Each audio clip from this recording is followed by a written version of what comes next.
I believe we are on recording officially now. So first off, thank you everybody for coming. So this is our geography career panel that's being hosted by CSUF Geography Club and CSUS LB Geography Association. Nick, did you want to add anything real quick? Yes, so as Caitlin introduced herself, I'm the president of CSUB GSA, and I'm just happy that everyone can make it. And yeah, just looking forward to hearing everyone's experience. So I'll give it back to Caitlin. Okay, Professor Drazy, did you want to say a few words before we get started? Well, hi, Kim. Hi, everybody. Good to see you all. I'm Mark Drazy, the chair of the Geography and the Environment Department at Cal State Fullerton. And just want to say a couple words before I take off. First, thank you to Caitlin and to the Fullerton and Long Beach Geography Clubs for organizing this together. I think it's a really great idea to bring together our alumni with our current students, and it's something I think we should do on a fairly regular basis. And thank you to the panelists, Connor, Jamie Topanga, and the other panelists for coming here and sharing your insights and your experiences since you've been in your geography departments and the kinds of jobs that you've had. And I think that what the current students, what you'll see is the diversity of what geographers do when they get out of their departments. But geographers are prepared for doing all sorts of different types of careers, whether it's environmental, resource management related to travel, to education, to planning, and so on. And I think geographers are dealing with some of the most important issues, important challenges of the 21st century. So I think you're in not only a great discipline, but I think you're going to hear there's some really fascinating and interesting things that you'll be able to do once you leave geography. So I just wanted to say thank you for organizing this again. Welcome to everybody who's here. And I think you're going to have a really, really good, really productive panel. Take care. Yeah. So to get started, we're going to start off with introductions. So our first questions for our panelists for introductions are going to be, first off, who are you? Where did you go to school and when did you graduate? And then just kind of like, where are you working right now? So I wasn't sure who would like to start off first. Can't see all of you right now. Do you guys want me to just randomly call on one of you, or would one of you like to start first? No, I can start first. Okay. So my name is Rich Midhoff. I graduated from Fullerton in 1996, and yeah, currently I live in Bend, Oregon. I work from a small GIS company. We do mainly like territory and sales mapping, a lot of demographics and market analysis. And yeah, so I've been here for about 10 years at this position, worked from home the entire time. So, I mean, that's, I'm kind of set in my ways now, and I don't want to go back to an office. So I'm planning on not doing that. But yeah, so that's where I'm at right now. Yeah. Who would like to go next? I can go ahead and go next. Cool. Go ahead. I'm not cutting into anyone here. All right, great. So my name is Jesse Soria. Where did I go to school? I went to Cal State Long Beach. I graduated back in 2019 with an environmental and science and policy degree. And currently I am working at the Los Angeles County Development Authority as an environmental specialist. And also I do have a part-time job with the city of Los Angeles, just collecting data as far as like hazardous waste that residents bring in. So I'm keep myself occupied in that sense, but it's a little bit about myself as far as the introduction. Yeah. Who would else like to go next? I'll go ahead and go next.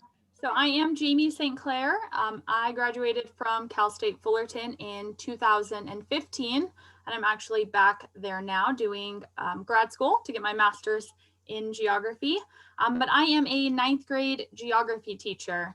I teach up in Victorville at Victor Valley High School, and I'm in my 3rd year of teaching. Thank you. You want to go next? I can go next. Cool. Yes. Hello. I am Topanga Betke.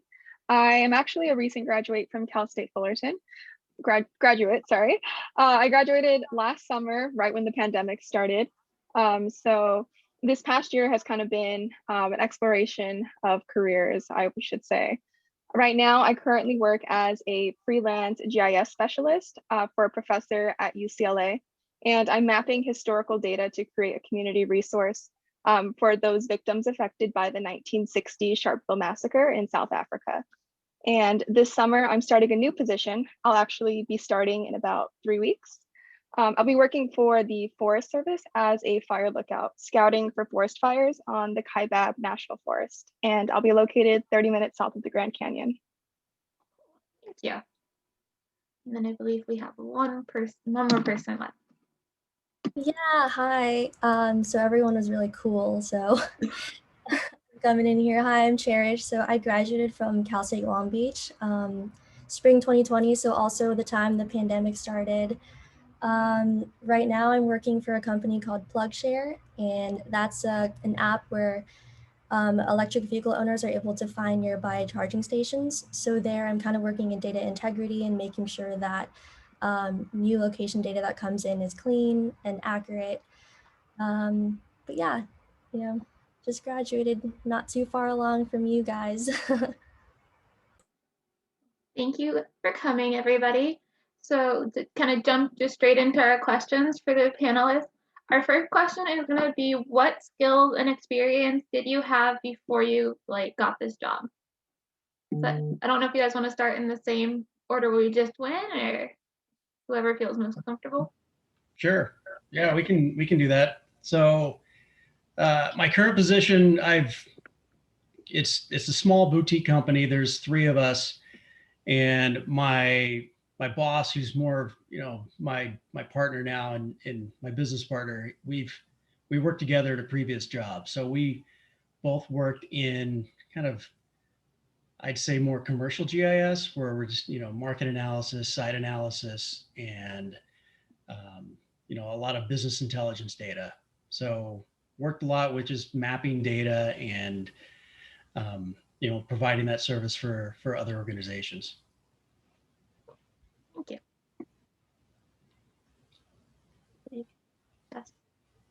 Yes. So the skills that I attained, honestly, I mean, my background is all over the place. When I graduated high school, I joined the Navy. So I did that for 5 years as a firefighter on a ship in San Diego, and I did my time and everything. And initially, I graduated. I didn't set myself up to go to college at all. First of all, I couldn't afford it. And I remember asking my mom, I want to go to, this university East Coast. And she was like, yeah, you really didn't set yourself up for the grades, first of all. So, I don't have money for that. So I joined the Navy. I got out of there aiming to go to school. I got my associates at LA Trade Tech as a chemical technician. I wanted to go and collect, samples, and determine if there was any pollution in them. So that was my first intention. Once I got my associates, I was looking for environmental policy or environmental science focused type of degrees, and I met Monica Araganda. She's the ESP at Cal State Long Beach, the ESP chair at Cal State Long Beach, and she was like, join the program, it's great. And I did, and I met a lot of great people. And so I guess my skills to get the job that I have, while I was going to Cal State Long Beach, I was doing my part-time with the city of Los Angeles, just collecting data, people bringing in their hazardous waste, electronic waste, and stuff like that to our facilities all over the LA County. And so that honestly was like the introduction to the job that I have now. And so, just being, organizing, leading, just taking initiative, all those type of like basic skills that we all can, gather while we're going to school and stuff, or even, working a part-time, really helped me get this job. And yeah, it's a little bit about that. Yeah. Okay, next up, I believe, was Jamie. Yeah, so skills and experience. I didn't realize I wanted to be a teacher until I was in college. But before that, I had worked for my church youth ministry for I don't know how many years. So I had a lot of experience working with kids. And that's how I kind of realized that I wanted to be a teacher. So I continued working with youth. I took some really great classes at Cal State Fullerton. I took the teaching for geography, and that was very insightful. And then I did realize while I was still doing my undergrad, so I started taking some prereqs, got all of that out of the way for the teaching credential program. And then I got a job at a tutoring center, which was great experience. So I took all the tests, I took the CSET, took the CBEST, was ready to go into the teaching credential program right after I graduated. But then I decided not to. I decided to move to Portland, Oregon and get some life skills and life experience. So I moved for a couple of years, lived up there. And then I moved back and I just kind of started applying. I had a lot of, I had a good resume. It was a little outdated, but I just started applying, and there is a very high demand for teachers. So if you want to be a teacher, there's a lot of jobs out there for you. But yeah, it's all just about, getting ready for the credential program. There's a lot of classes you have to take, a lot of hands-on. You have to go to schools, and well, I don't know how they're doing that now, but you have to do all of these hours and requirements. But yeah, those were essentially my skills. I loved working with students, so I'd done that for a long time. And then finally, I just figured out that was exactly what I wanted to do, teach high schoolers. Thank you. Topanga? All right, hello. So I'm going to briefly talk about my skills and experiences, but I'm also going to talk about how each position was prepared for.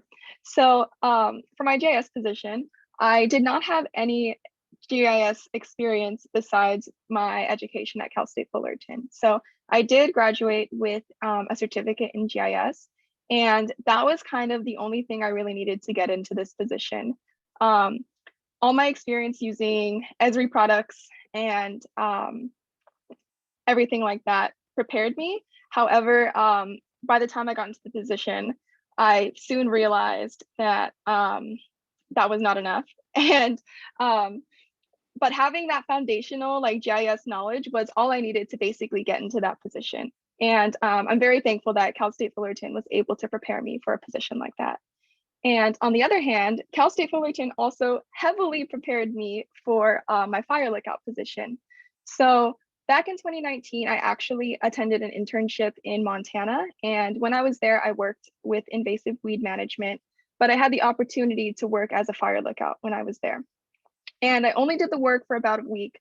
But during my time there, I kind of realized that everything that I learned in geography classes, basically everything that applies to physical geography, such as understanding weather patterns, understanding changes in the atmosphere, all of those things, reading maps, everything applies to this position. And it was really surprising to me because I entered this position and realized that I'm fully qualified based on my education. And so the basic understanding of geography and how to read maps and understanding weather patterns, reading the landscape, and being able to communicate your knowledge with the people around you was the most important skill that I was able to attain to be able to get a position like this.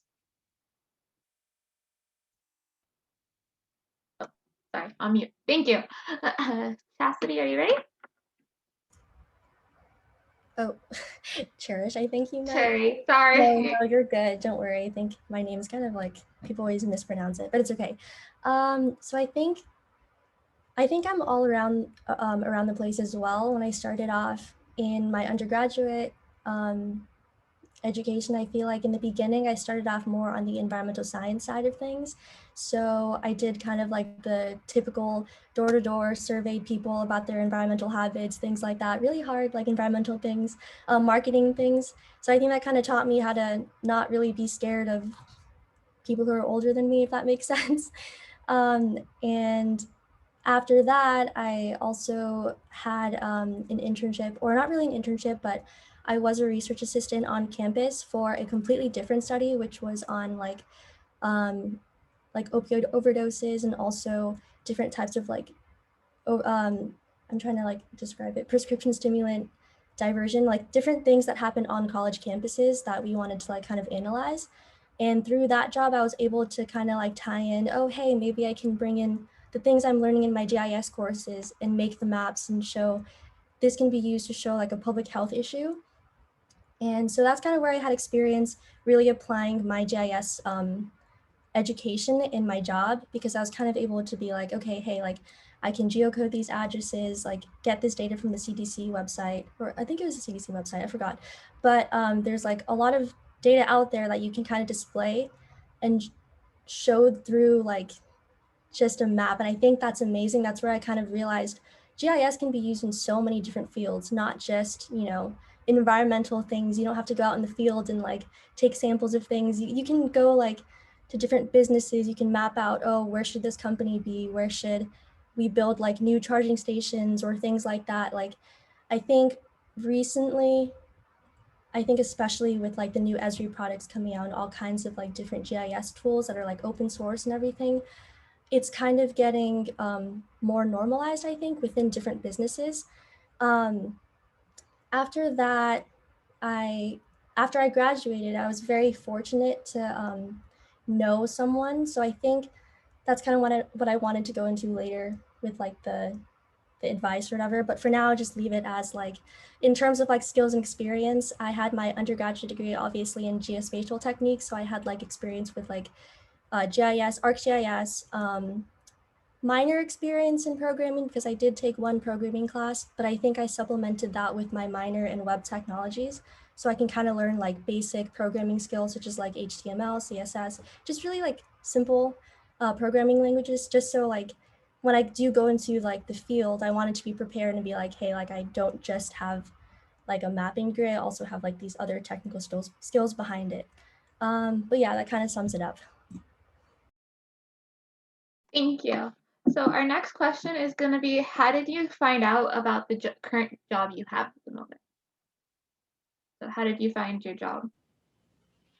So I worked with my employer essentially for several years. So it was actually my first sales job in the GIS space. So so we had that connection there where he knew I had the skills that, you know, would roll over nicely to the position that he had available. And it was as simple as that. I mean, a lot of it's, you know, it's those relationships you make, you know, proving yourself and making those relationships. So when an opportunity does come up, then you can jump on it. Yeah. So question was, how did I find out about the job? I'm gonna be real with everyone. After I graduated, I was applying everywhere. I mean, I was applying 6 months in advance because that was something that someone who had graduated before had, you know, advised me to do. And, you know, I would get some interviews, but I wasn't so happy about the job. And then, you know, I really wanted to get the right job. Up to when I graduated, I was like, okay, I'm taking any job as it comes. So I was applying into the city of Los Angeles as a city planner. I was applying as a environmental compliance. And all of that requires a lot of testing to apply for it. So you have to know your stuff. I wasn't scoring high enough on them either. And except for city planning, you know, it was more like writing skills and more of knowledge on NEPA and CEQA regulations. So I had to brush up on that, but it took me about a year to get a job. And there was a point I was like freaking out. I was starting to go back to retail. I was starting to go back into restaurant, work and stuff, as a waiter and stuff. And I was just like, this is not, what I went to school for. And I just kept persevering. I just kept applying, and just try keeping myself as humble as possible, but still like questioning, am I, interviewing the right way? Am I, saying the right things? And for the most part, I felt like my interviews just got better and better and better. I was more confident. I planned ahead. I started doing more research on the positions that I was applying for. And so how I found the job here with the county was more on just almost like out of a whim. Honestly, I remember when I applied, I was like, I don't think I'm gonna get this, but I'm gonna apply for it. And there was a section on it that said requirements or knowledge of.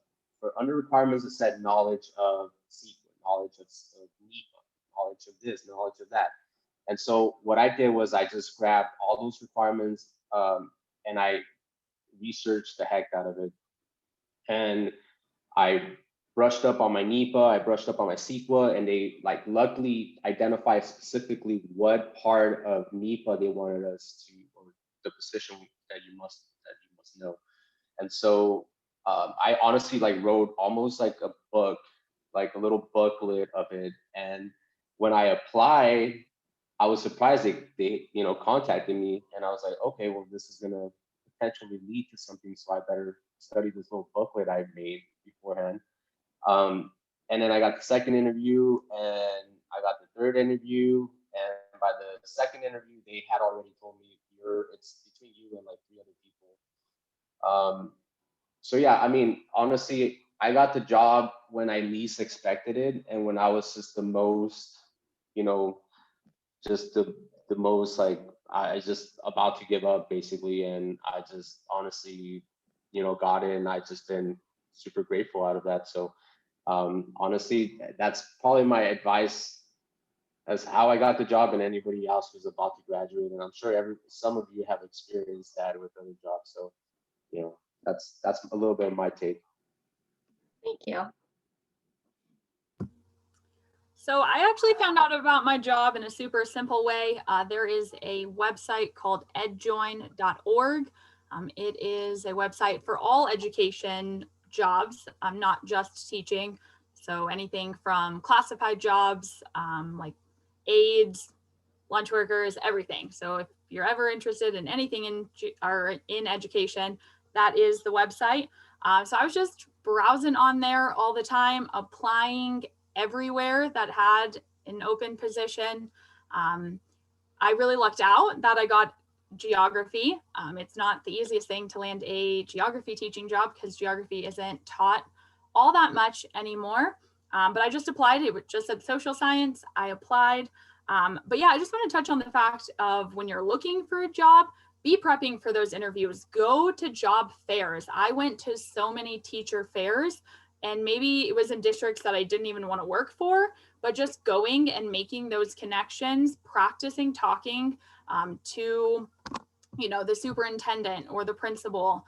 Go to these job fairs, take interviews that maybe you're not 100% on the job, but practicing interviewing, going to more interviews, that is just a really good skill that you need to have.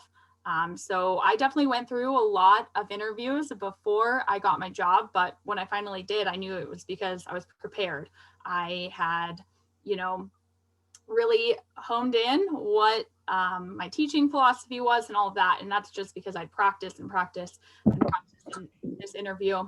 And another thing, yeah, making connections. Networking is a really, really great thing. I'm not going to lie either that one reason that helped me get my job is that I knew a principal in the district, and just that recommendation, not to say that she gave me the job, but that recommendation that she knew me and that she knew, I was a hard worker and that I would be a good fit, that goes a long way. So network as much as you can. Talk to anyone and everyone in fields that you're interested in. Stay in touch with your professors. All of that. my advice, because finding jobs sometimes is pretty easy, but then getting the job is the harder part. Thank you. All right. Yes, hello. I definitely would like to emphasize networking as well. I got my current GIS position just because I knew somebody who had an in at UCLA. And they were just working there as like a part-time staff member, but just having that connection to other professors and in other schools, I was able to kind of have my name dropped in there, and just as somebody who could help with GIS capabilities. And I was extremely lucky that I was chosen over one of the GIS people that actually work at UCLA and provide assistance as a paid salary. So very lucky for that opportunity. However, I got my other job as a fire lookout through the website USA Jobs. That is the primary government hiring site, specifically for more federal positions. More of the local positions you can find on governmentjobs.com. However, the tricky part with USA Jobs in getting summer temporary positions is that a lot of these positions need to be accounted for in advance. So this specific position, I actually applied for in September. And it takes about 3 or 4 months for them to actually get back to you. So I didn't have a formal interview until 2021. And I think it kind of like plants a little seed of like fear and scariness because you don't know what's going to happen and it takes so long for all of these paperworks to be processed. But I think what was super important in this position is when you're applying on USA Jobs, the first part of your resume goes through like an online filtering system and they go through keywords on your resume. So if you're interested in a position on that website, I highly recommend going to the position that you're interested in and basically copying exactly the position description, but saying that you did it or saying that you have knowledge of these things and if it is applicable to you. Because if you don't pass the first algorithm, then you won't get any further in the interview process. So I think that is extremely important. Thank you. So for my experience, I also was very fortunate to know someone. Throughout my last 2 years of majoring in geography, I actually had like a few select people that I would consistently group with. So I worked with this person a lot in my GIS programming class, and he graduated a semester before me. I believe a semester or a year before me. And I haven't talked to him in like a year. And then he reached out to me and he was like, hey, like there's a position opening up in my company. Like, would you be interested? And I think since he got the job before the pandemic happened, I think, I was very fortunate that they were looking for someone during this pandemic. So I'm just saying, like, disclaimer, I know it's like really hard right now and I was very lucky. Like, I think I'm not gonna just sit here and say like, okay, like it's easy, because it's definitely not. You heard from everyone else, like there's people who had to like really, really try hard and apply for a lot of things. But I can speak from experience with my previous, I did have an interview before this job that I decided not to pursue because it wasn't necessarily what I wanted to do, but it was for a GIS planning internship for this company called Tool Design. And this was after applying, I think for around, I don't even know, countless. It was like 15, not as much as Jesse's, because I know Jesse, you applied for like 100, but like it was like 15, and then I was like, finally got something. And I think at that point, I had already brought in my interest from just GIS things. I also looked at urban planning internships. I looked at just anything I think would be applicable with like a geography degree, not just GIS. I think we stress so much like, yeah, you need a GIS technical background, but at the same time, I think just having that spatial thinking, that background of, hey, like I can critically think based off of my degree and figure out, it's like it helps you in a lot of ways, not just to be able to map things, I feel like. So I think kind of using that to your advantage is very useful. For my job right now, personally, we don't use like Esri products or any open source GIS software. We usually use Like we just have an interface where we're able to look at location pins and kind of like help users find the correct location for where they're trying to go to. Or it's kind of like, I think for my job, you wouldn't have to major in GIS. It does help, but I think what matters most is in my interview, being able to answer like those spatial questions. Like if you had coordinates for a location and you had like photos and you had Google Maps and Street View, how would you figure out where the correct location is? Like, I think that's not necessarily knowing GIS, that's just being able to use common sense, or not common sense, that sounds horrible, but critical thinking. Like you just have to kind of realize that it's okay to do something unrelated to your major. I feel like if I didn't have this job, I would be fine with doing other internships or trying to look for, just business internships, things that kind of help you talk to people, get those connections, because someone might know another GIS person. Like I know for my job right now, there's another engineer who works with us who referred me to his cousin who works in the GIS field. He's like, oh, hey, like if you ever need any like extra assistance with certain tools, like you can reach out to him. So I'm just saying, like anywhere you work, there's probably some sort of engineer who works at a certain place who might know like a GIS person. Or I feel like you just have to kind of, at this time and age, you can't really be picky. And I think it's okay if you just start somewhere, you're doing something, and like just be proud of yourself that, you graduated, you could do this. Like you just got to look for something that gets your foot in the door. Don't complain about it, just do it. But yeah. Thank you. So our third question is going to be, what is a typical work week for you guys? So what's your normal work week like? All right, so my normal work week essentially is supporting my clients. We have kind of it's a real basic, simple GIS platform that it's all web-based. It allows people that don't have a GIS background to be able to map territories. So imagine if you have, a sales operations person or sales manager, and they need to map out their sales territories for all their reps. They don't want to learn they're not going to learn Esri. That's, it's not, they need something that's simple, that's easy to use.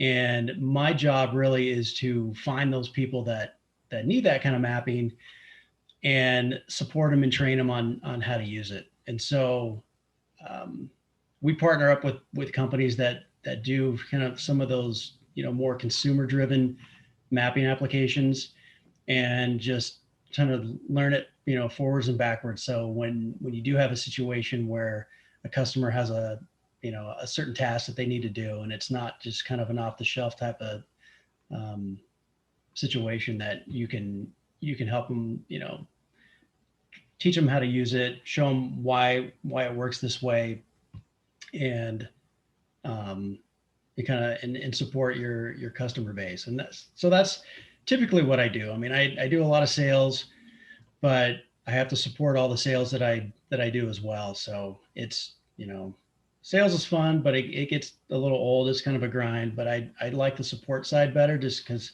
I like to help educate people on how to utilize a map to benefit them in their business. So that's my typical work week. Thank you. All right. So my typical work week as an environmental specialist, honestly, is to oversee proposed work from developers, either locally, like from local government, or private, and basically ensure if they're going to be affecting or triggering any of the NEPA or CEQA clauses in there. So I focus more on a specific regulation that requires for affordable housing, for instance. So with this whole pandemic, I was when I was hired last June, I entered COVID period, basically. So everything got shifted to prioritizing rental assistance for the community, affordable housing that can shelter homeless and people that are struggling to pay or they've been, had to relocate to a different apartments or housing. We also have been doing business assistance. We've been doing programs that help children with after school or childcare. So, I came in thinking I was going to be doing a lot of this environmental, and I do, but because of COVID, it's been, introduced into a different way that we've all been prioritizing this a lot more. And so, just being able on my scope, of the environmental review is just being able to identify, okay, this program is not going to affect any of the regulations that would protect the environment, because it's a program.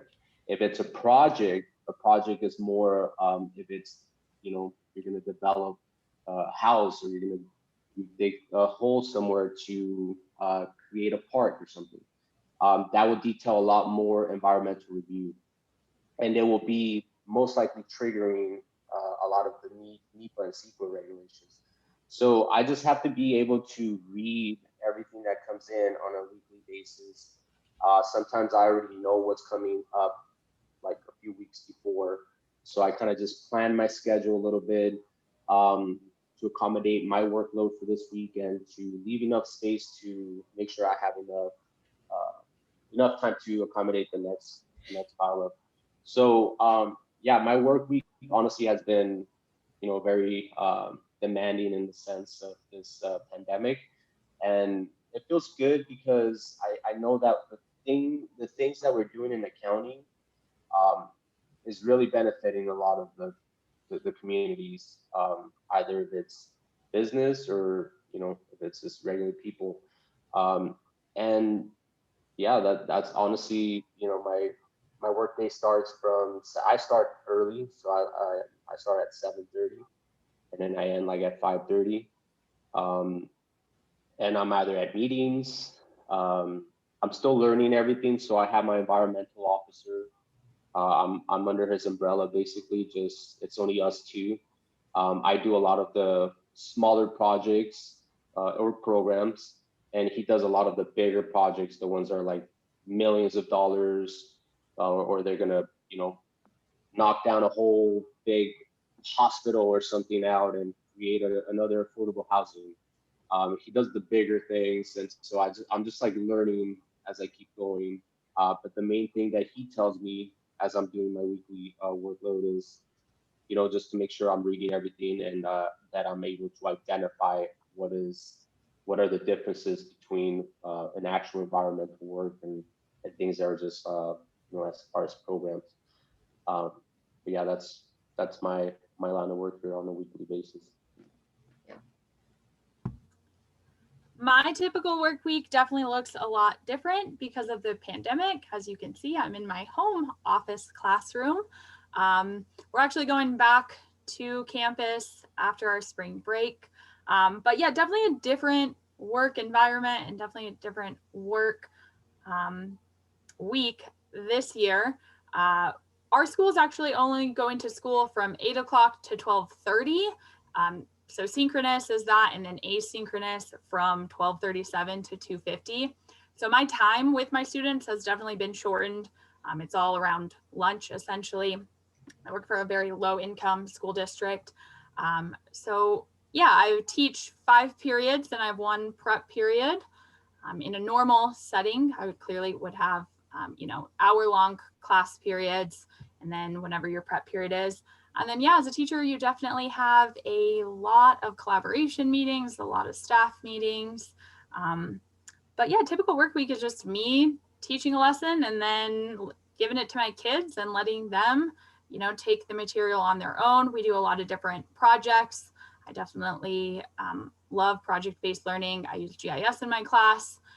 Esri has some really great free educational tools, and if you sign up because you're an educator, you can get access for your whole school. So if you ever need anything like that, it's all there for you. But yeah, typical work week for me is just working with the 9th graders. This year it's been a lot different. I haven't had any classroom management issues, but in education, there's always some fun drama and just, quirkiness of working with adolescents. This year, it's definitely been really hard. I'd say I maybe have like 4 kids who turn on their cameras every class period. So it's getting to be a lot. It's getting to be sad. I miss that interaction of actually being present and in the classroom teaching kids. But there's still those bright spot moments in my work week where a student will make a connection, and it's still great. But I'm looking forward to going back and being in person with all of the students.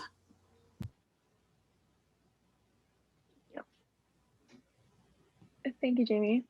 My typical work week, it kind of varies day to day. So through my contract, I only work about 10 hours a week. So I kind of portion that out to maybe 2 hours a day. But if I want to have a couple of days off, I just have to pick up the rest of my work during those days I do work. Typically, if I do work 2 hours a week, or 2 hours a day for a week, I commonly go past that time. Since I'm not working with Esri products, a lot of my work time is spent teaching myself how to code. And that is something that I wish I did learn in college and took the time to learn more about. I'm making web maps for work, so I spend a lot of time browsing internet forums and things of that sort, trying to figure out how to make code work in a program I've never used before. So it's been a huge learning process, but I do very much enjoy the flexibility of being able to choose my own work week. And for my other position, my typical work week will look like me staring off into the distance, looking for smoke plumes in the distance. So it's very laid back. I also am going to be a communication liaison. So I'll just be checking in on the radio every now and then, reporting the weather. And basically, most of the time, I'll be sitting around, twiddling my thumbs and reading while I look at maps and study the landscape around me. Thank you. So for my work week, I work the typical 9 to 5, Monday to Friday, 40-hour-a-week job. But I love it. I'm grateful for it. Actually, I think right now it's a little bit more flexible in terms of working remotely. I think a lot of people have, well, just whoever's working remotely, they have a little bit more flexibility with like their time. And I think our work schedule is like the environment of my, like what my boss wants is like, okay, as long as you get your work done, it doesn't matter when you work, as long as you get it done. But I mean, personally for me, I kind of like the structure. So I like waking up early and then getting off at a certain time. So I can have like that work-life balance of like, okay, I have this done at a certain time, then I can have the evening to myself. So I think for me, I don't really feel like I define, like, I try not to define too much of like my everyday life based on my job. I kind of try to have that like balance.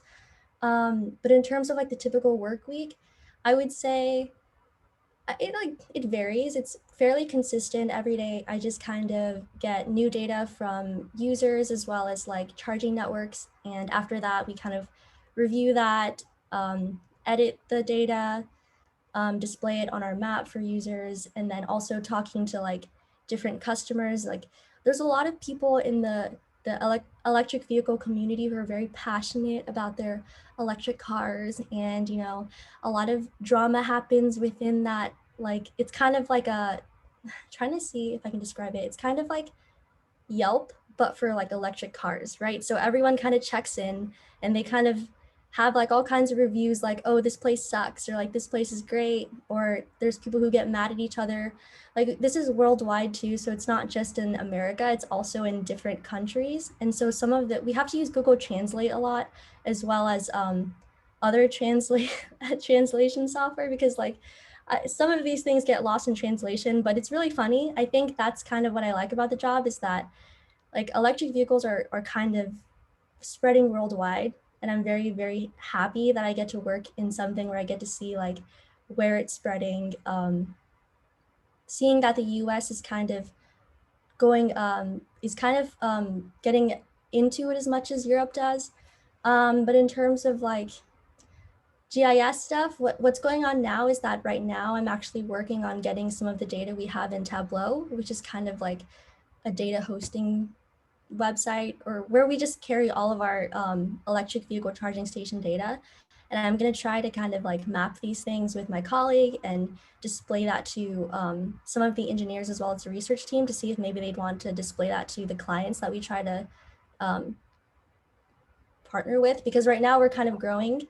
And 2 years ago, or I don't know about 2 years ago, but back in like 2014, when this kind of like was starting to hit off, I feel like electric vehicles weren't so widespread in the United States. And right now, 2021, like it's crazy, over 1 million users, like there's a bunch of people. So I think location data is very important for this type of thing. Just any growing business, I think, like if you work for any sort of company that has to do with location data, I think you can integrate any sort of GIS in that job.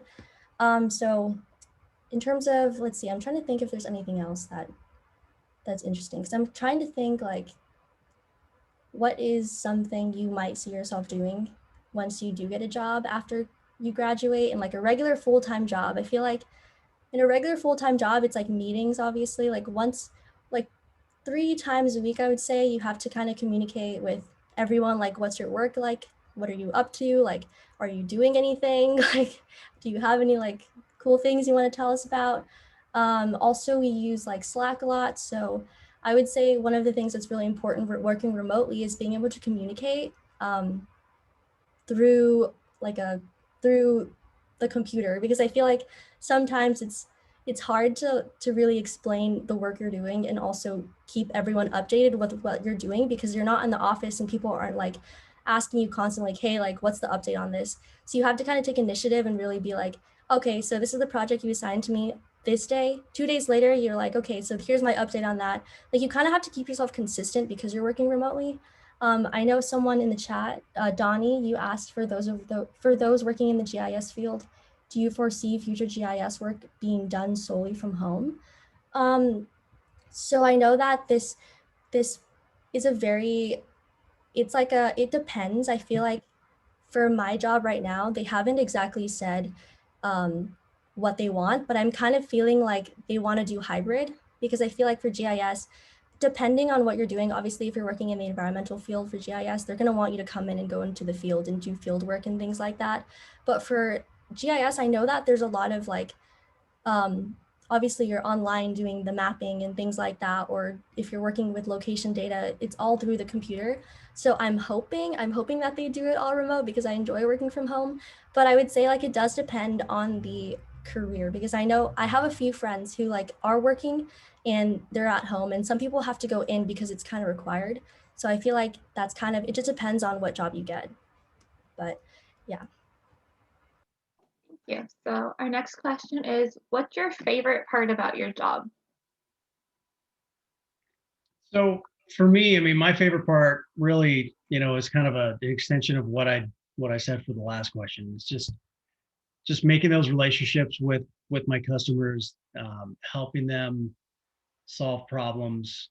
They'll bring different scenarios to me, and I get to try to help them solve it. We walk through it, and it could be anything from here's 5 different data points. What I want to be able to see this on a map, and I want to see it all concurrently and how they're all related to each other. And sometimes you're kind of limited to the software that you're working with in a lot of respects, and kind of finding out the best way to tackle that and to show it. And when that happens and your customers are just, they're happy because you helped solve a problem, you help them kind of look like the hero on their side, then it's rewarding.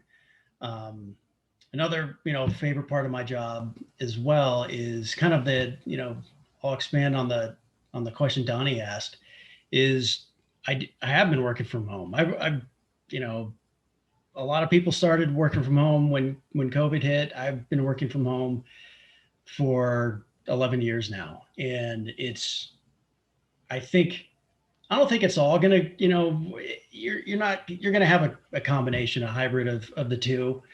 Like Chair said, it's in a position like mine where it's like 90% of my work is done on the computer.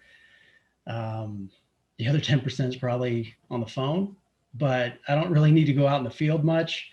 I've flown out to help train people like larger groups, and that's always fun as well. But the majority of my work can be done at a computer, and as long as you find the right people, you have those relationships where you can trust that somebody's actually going to be productive and and do their job. I mean, it's going to be pretty clear if they're not, but it's nice having that freedom where you can work from home. And and then you there's often times where you're doing stuff after hours anyway, so it all kind of balances out. So yeah, so that's number one is really just helping customers and my clients, and just creating that trust relationship where you know they're they're really glad that they have me to kind of fall back on. And working from home is always a nice little perk as well. Thank you. Thanks, Rich. One of my favorite parts of my job is being able to help the community, especially during this pandemic. I did not expect I was going to be handling a lot of COVID-related programs or even environmental work that requires, an expedite, but proper approval of, like, for instance, affordable housing. Um, what was it, last November? This last November, I got attached to the child care grant department, and I had to relearn, their way of practice of just prioritizing um, the funds that can keep these daycare centers open while there was some of the parents that were still having to work during this pandemic.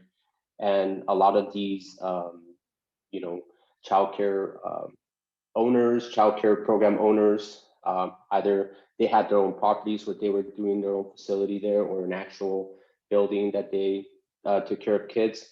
The positive response that were like, oh my God, I didn't know we were going to get this X amount of money. This is going to help the kids. This, like, the details of those funds was to help them accommodate an outside environment for kids because of the COVID. So, or even a virtual type of deal. So that was like funds that help kids get tablets so they can be doing virtual work, or even in their daycare centers having more outdoor type of an activities. Other things about my job that I've liked and I've seen a lot of positive feedback has been um, us expediting, obviously properly, um, housing for low and moderate income in the community. And that was my initial thought that I was gonna be focusing on. And for the most part, it has grown significantly, because now we're trying to accommodate the homeless in Los Angeles County, all over. And so it's rewarding to see that collectively everybody's been working hard. We've been acknowledged by the community. We've been acknowledged by the state.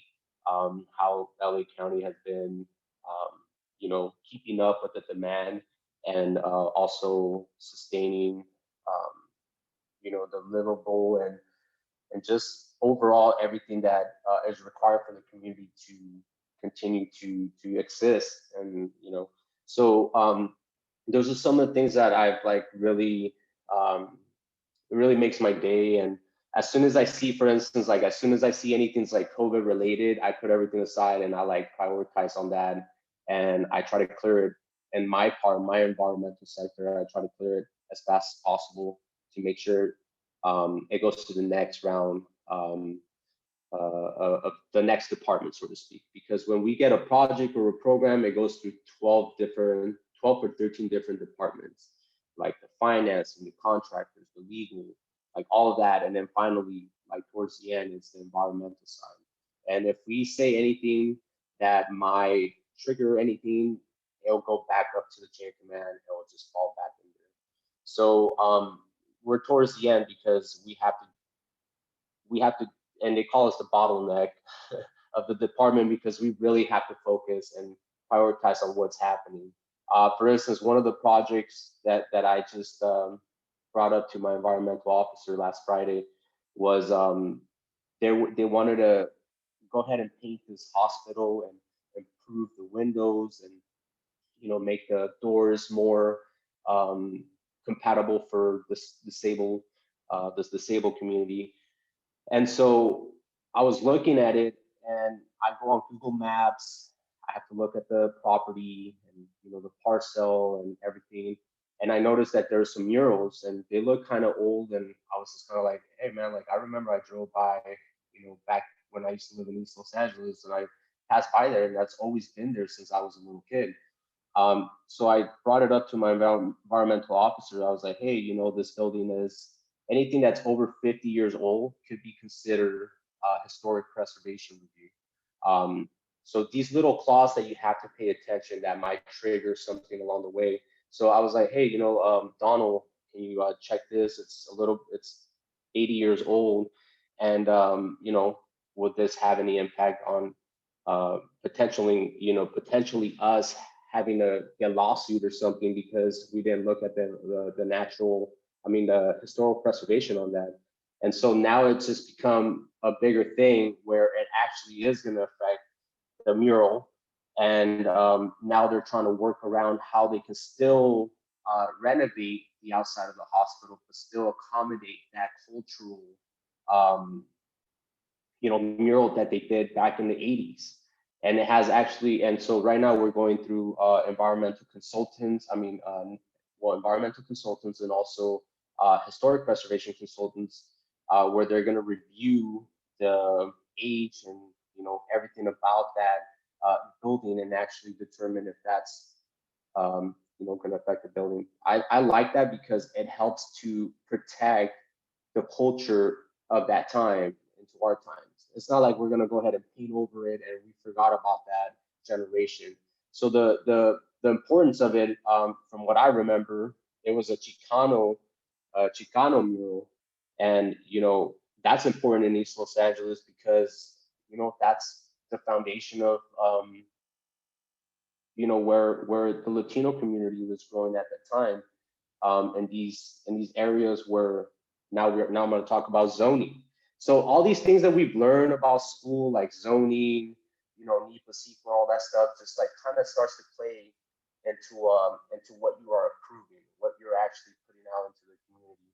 And you know, like I even brought up the fact about like, hey, this can even can this be, you know, like if we don't pay attention to these type of things, this could be borderline or even borderline of gentrification. You know, like we're gonna wipe away the culture of this community that's existed for so long. So like like it has so many natures to the field that I'm like starting to learn more about that. I mean, I'm just like, I'm very intrigued about this position I'm in, and so that's what I like about my job, to be honest. And I don't know if I went over my time, but yeah. Thank you.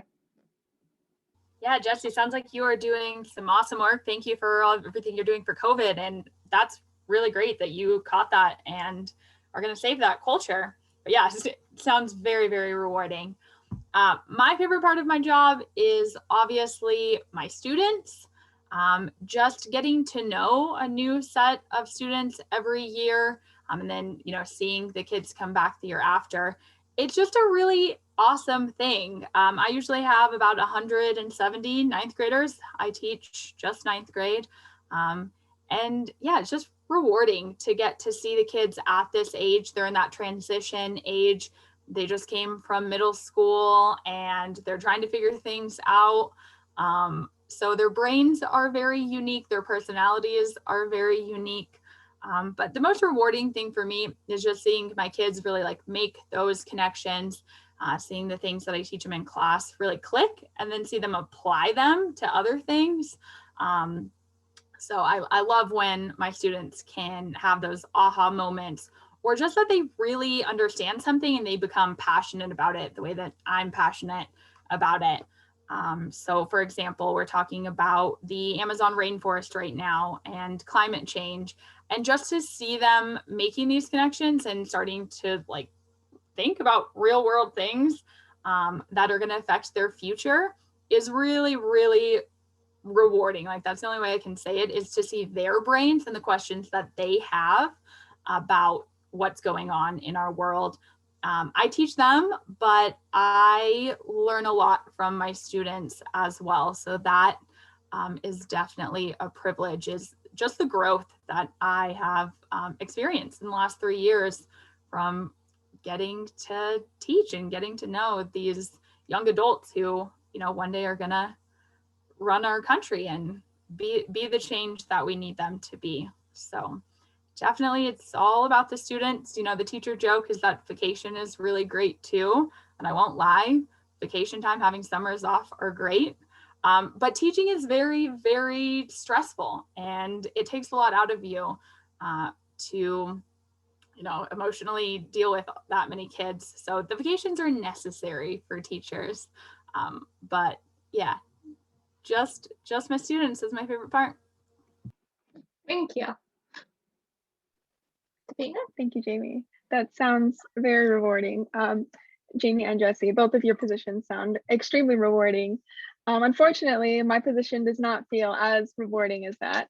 I think my favorite part about my GIS position is the ability to create my own schedule. And as somebody who does not like waking up early and has slept through many classes during college, I can say that working on my own pace has been extremely helpful. And along with that, I feel as if having to learn and teach myself has also been extremely rewarding. And having to basically expand my knowledge base of things that I didn't know that I had to learn, while also providing a resource that will be used in the future for our community. And I'm very blessed to have this opportunity to contribute to these communities and to create something tangible that people can use in the future. For my other position, I think the thing that is most rewarding and my favorite part is the fact that I get to live in the middle of nowhere. And I'm very excited about this position, if you can't tell.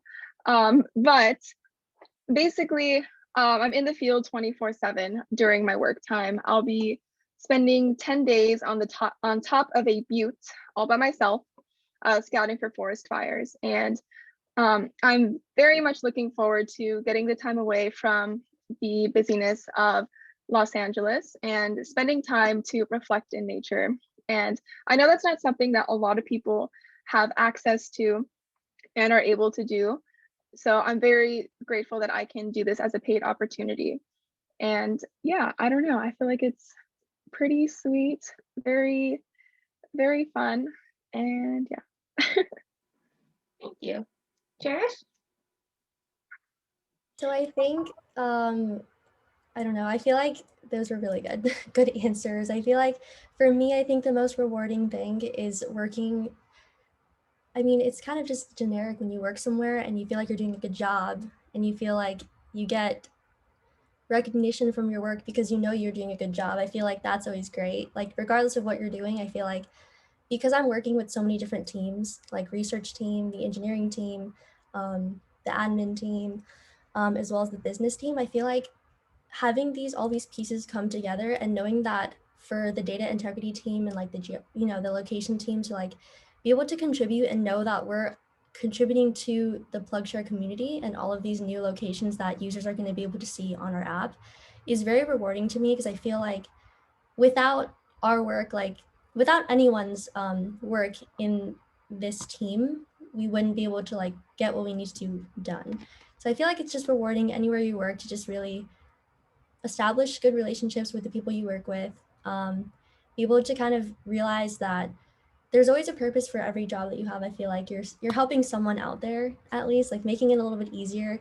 I feel like in terms of like my job, I feel like electric vehicles, like people who drive them have sometimes a hard time finding charging stations, or it's already kind of, there's already so a lack of incentive to get electric vehicles from being a gas vehicle owner.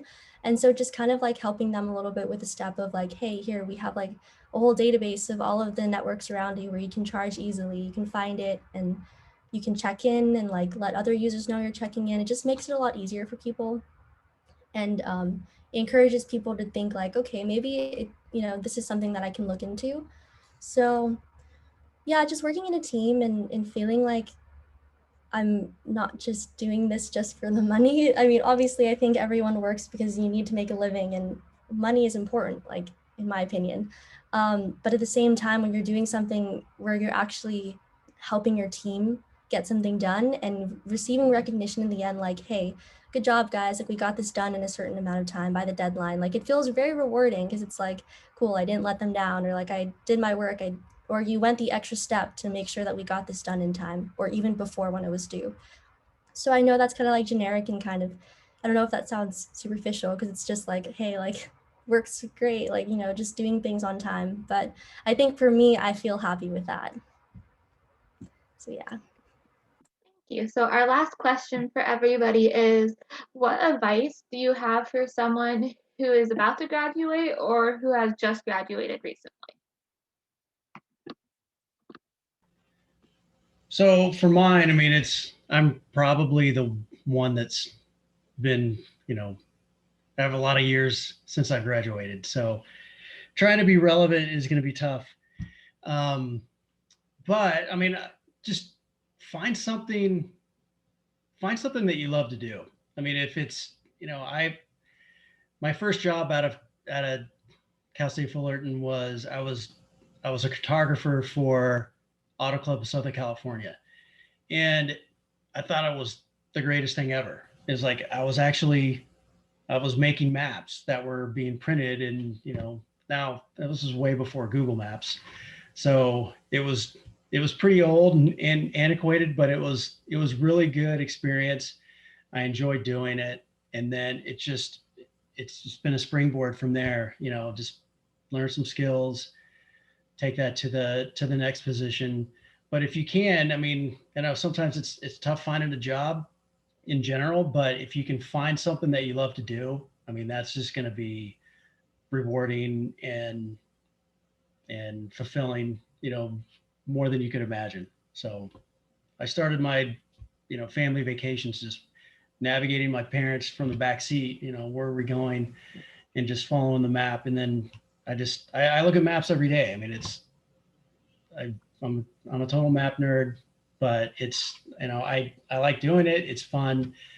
And there's always something you can do. And especially if it's something you love, then it'll last a long time.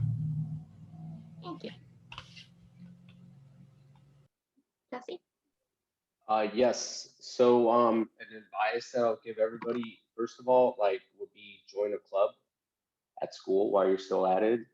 Be involved, get to know your teachers, ask them questions. Like honestly, they might know a position that might be open. They get communications all the time with alumni. I was like honestly like humble and honored to run the environmental science and policy club at Cal State Long Beach. I was able to communicate with alumni, and after the career panels, they will give us all the business cards, and it'll be like, hey, let us know once you graduate, we can help you or guide you or something. I'll let you know if there's a position opening. So yeah, a few of you mentioned networking is very important. Also updating your resume, creating a LinkedIn. I don't know if any of you have one. I had to learn that along the way while I was still going to school. So I made myself a LinkedIn. I put everything I've done in there. And yeah, some of the HR people look at that. Another thing too that I would advise is also going to career fairs. Like I think Jamie had mentioned, those are crucial. I went to a couple of them, got to meet some people that worked in there. I had some interviews. And even if I didn't get the job, it all helped me build the confidence that I needed for maybe this job that I have right now.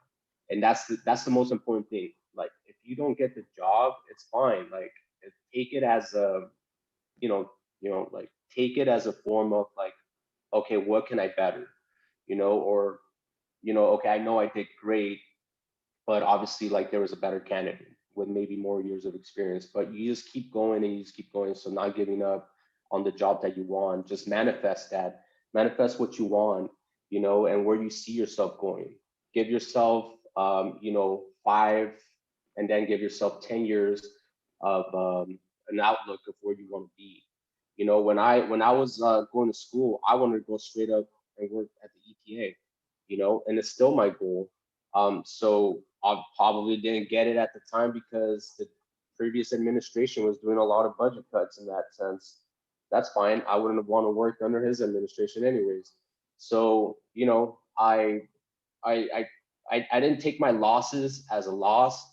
Instead, I took them as a gain, and I felt like it was more fuel, the fuel that I needed to get where I needed to be. So definitely networking, definitely join a club, talk to people, be friends with people. Like Cherish said, you're gonna meet somebody that's a friend or a lab partner or something that they're gonna help you.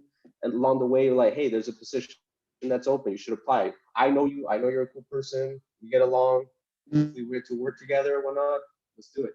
So all of that really like helped me. And I've seen the people that were in my club as officers or whatever, they landed a job. People that attended the clubs were more informed as far as like what was coming up. And I think that those things are important. Thank you. Yeah, Jesse, you said a lot of things I was going to say, but networking, stay in touch with those people that you know in any way, Facebook, LinkedIn, however. And then don't be afraid to take chances. Apply for jobs that maybe you don't think you're going to get. So I'll just tell you a little bit more of the backstory of how I got my teaching job. So as I said, I moved to Portland. I didn't get my teaching credential. I didn't go to the credential program. But there's a lot of areas that need teachers so bad that they'll hire you on an emergency credential. I knew all of that. I had enough experience. I had my prereqs. So I just started applying. I knew that I wasn't technically qualified for a lot of these jobs, but I knew that there were those little clauses that, you can get hired on an emergency credential. So take a chance. If you don't get it, no big deal, but maybe you do get it. And yeah, just the experience of interviewing. I promise, maybe you already think you're a great interviewer. I'm really confident and thought I was a good interviewer. But for your dream job, there's this extra pressure. And so just keep practicing, keep going to those job fairs. And at those job fairs, you'll make connections and gain experience. Then just my life advice, you don't have to land your dream job right away. Maybe you gain some life experience before that. So maybe you don't get the job that you want this year because of the pandemic or anything. But just take chances, move somewhere, move to a new place, get a job that maybe isn't your dream job, but it helps you get closer to your dream job. And just keep working towards it. Don't be defeated if your dreams don't happen in your, 1 year plan after graduation. It might take you just a little bit longer, but if that's what you want, you'll get there. So just, take those chances, dream big, and live life, and then focus on your career and how that fits into your life as well. Thank you. Perfect. Thank you, Jamie. This has been said multiple times, but networking. I think we all can not stress enough how important networking is, and just having those connections and knowing people, and maybe even getting connected to a position that you didn't even know existed in a place that you have never thought of. So extremely, extremely, extremely important to keep those connections going, and to not be afraid to get out of your comfort zone and say hi to somebody at a career fair and introduce yourself and get out of your comfort zone and really kind of like push the boundaries there, because like with high risk comes high reward. And It may not be immediately that you see the rewards of your effort, but through the work you put in to meet people and to create connections and to kind of get your name out there, it's extremely important in the long run, wherever you go, because whether or not like you keep a strong connection with that person, they could be used as a reference. They could give you a letter of recommendation if you need to go to grad school or if you have a certain position that you need to get. Those connections will always be there for you, and it's important to keep those going and to always fall back on them. And on top of that, getting out of your comfort zone is entirely the point of job hunting. You are applying for positions that you may feel unqualified for, that imposter syndrome sets in, and you think that your resume, although it matches, is not good enough for the position that you're going to get or potentially get. So super important to get out of your comfort zone, apply for all the positions that interest you, and even the ones that don't, to get that experience. But also don't be afraid to go far. I know there is a lot of jobs here in Southern California, but there's also a big pool of competition that also wants those jobs. And in some other places, there may be less competition. And especially if you're interested in going into the outdoor field, you're going to run up into basically a barrier to what you can do here in Southern California. And so it's really important to get out of your comfort zone and don't be afraid to go to a different state if you need to work for a different job. I know a lot of entry-level positions offer scholarships to help pay for tuition, to help pay for your student loans. There's tons of ways to get out into the field. You just really have to be comfortable with exiting your comfort zone. If you can't get past that, then you're not going to get extremely far. And so it's kind of like getting comfortable in the nuance and the feelings of uncomfortableness to kind of grow yourself as an individual and to hopefully plant some seeds into a future career. Thank you. Yeah. So just to kind of end things off, the advice that I have, I feel like it's very important to, first of all, find a mentor wherever you work. If there's someone you feel like will give you a good recommendation, I'm not saying, just be friends with them just to get something out of them. I feel like you have to remember your work follows you. So you try to make sure you're doing your job well, no matter where you are, regardless of what you're doing. There's always going to be someone who's going to give you a good recommendation, because the next job will be like, well, most of the time, in my experience, they were like, okay, can I have your what is it called? Is it the recommendation? I forgot.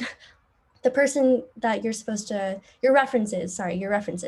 They're going to ask you like, hey, can I have your references? And then in both instances for my jobs, they actually call the person that I gave to them. And then this was, I think, what helped me get my foot in the door, because I feel like having that reference, someone actually who's worked with you, tell them like, okay, this person, she did good work.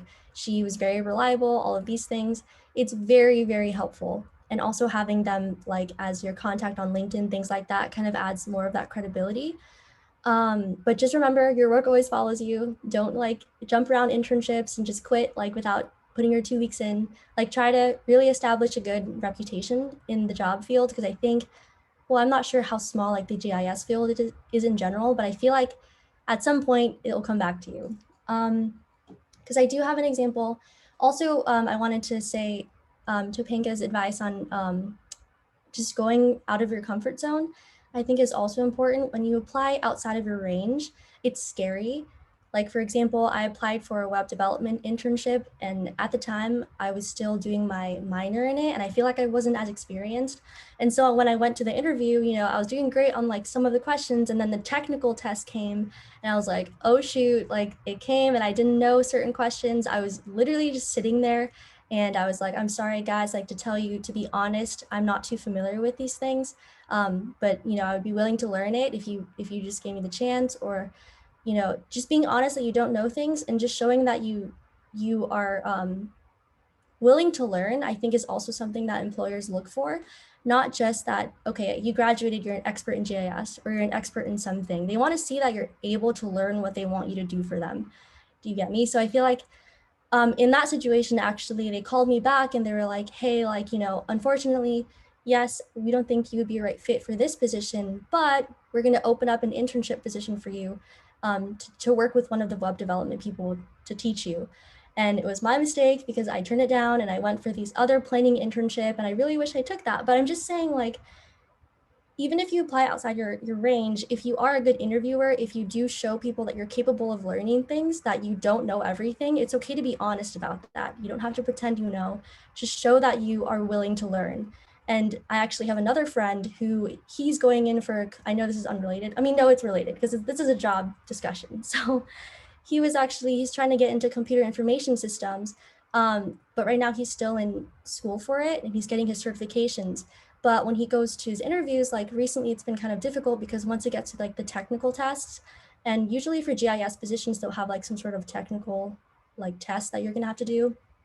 You know, it was kind of hard for him, but they called him back and they're like, oh, actually I talked to my customer service person and they want to get back to you, like they'll call you back. So he's kind of in that like situation right now. I'm just saying, like, if you're a good interviewer, if you do show that you know how to like, that you have potential, it can really like, it can give you a chance. And it's all I'm saying. Like, it's okay to apply outside of your range. Another tip I would have is probably what I did a lot. I feel like I read a lot of forums.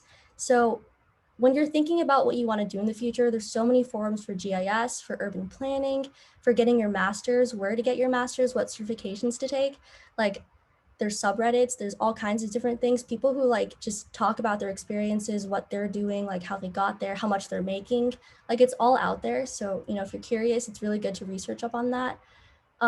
Also, I know right now, like, I'm not looking for jobs, but I still get emails from Indeed and like all sort of other job forums where if you sign up and you do like, if you look for certain keywords like GIS or I think just internships in general, you'll receive at least weekly emails, like notifications of those jobs that open nearby your area right when they come out.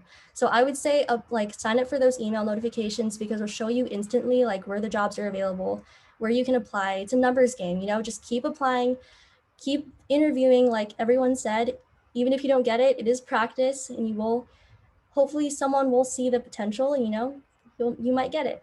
So it's hard. And I feel for you guys because like the pandemic made everything hard, but you know, with remote work also comes the benefit of not having to go in person and have to dress up for an interview. So, I mean, that's kind of cool. Like, I feel like when I interviewed, you know, I didn't really have to dress up, you know, it's kind of informal. Everyone's kind of learning this. So in some ways, you know, there are some benefits. So yeah, like good luck to everyone. Thank you. So we're going to open it up for a little bit, maybe about 5-10 minutes of Q&A. So if anybody has a question and wants to ask any of our panelists, feel free to unmute yourself and feel free to ask.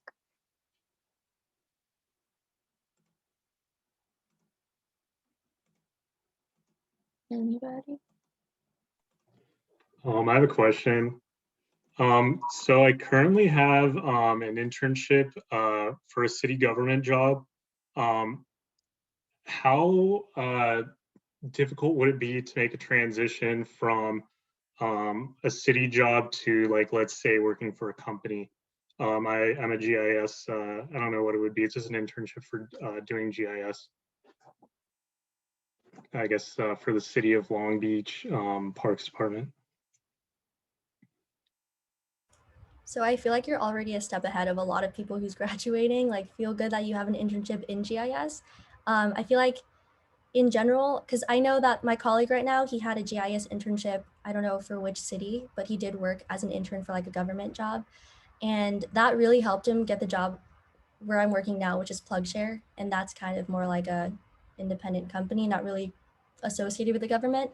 So I feel like having that experience will be really helpful for you. Like, just look for, I feel like you can actually get like a GIS analyst job because I think it goes from like, you have the internship, you can look for GIS analyst jobs, take the test. Like, if you feel like you need to brush up on some things, there's always like certifications and things you can look into.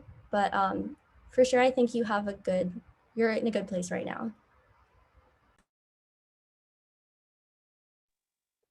I did wanted to add something to that. Like Cherish, she said that you're in a good position also because use your supervisors as a reference, and the fact that you're already working for the city of Long Beach, it's almost the same scenario I was when I was at college.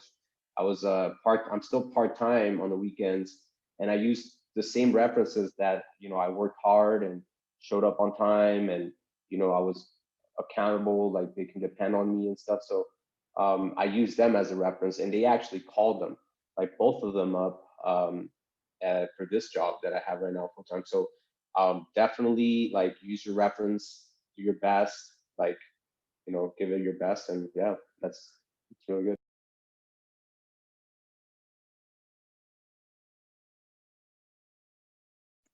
Thanks, guys. Any other questions?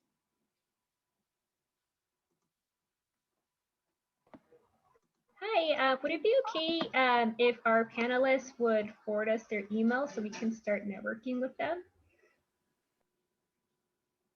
Panelists, if you're cool with that, if you want to drop your emails off in the chat, that'd be cool. You don't have to if you're uncomfortable with it, though. No, absolutely.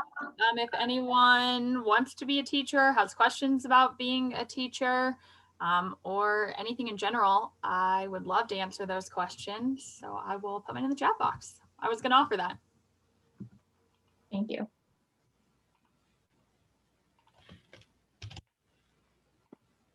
Well, they're all busy typing. Does anybody else have any other quick questions for them?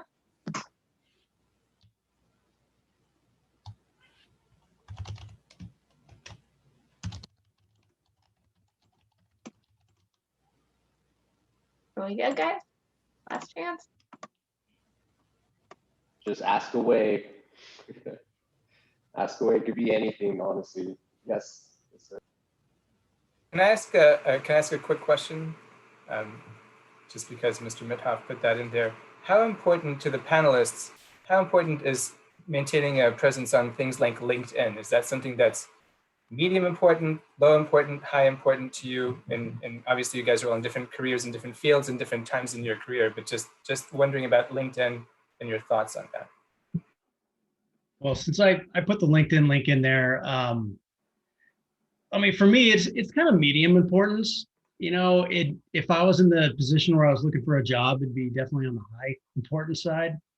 But I think it's good to have that in there. I mean, LinkedIn's a different animal. It's not like, it's not, for me, it's not like some of the other social media where, LinkedIn, it's like I'm connected to a ton of people that I don't really know.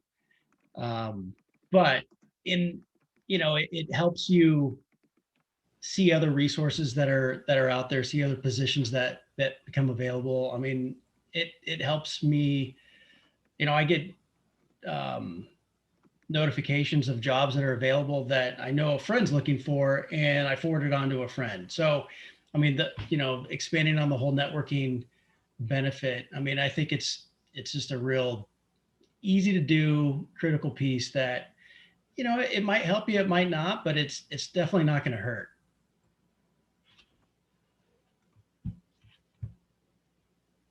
Thank you. Thank you. I wanted to also add that, so you know how you can kind of see who views your profile? Okay, you can't see who it is exactly, but you can see where they work and things like that. I think it is pretty important to have a LinkedIn because just at my job right now, I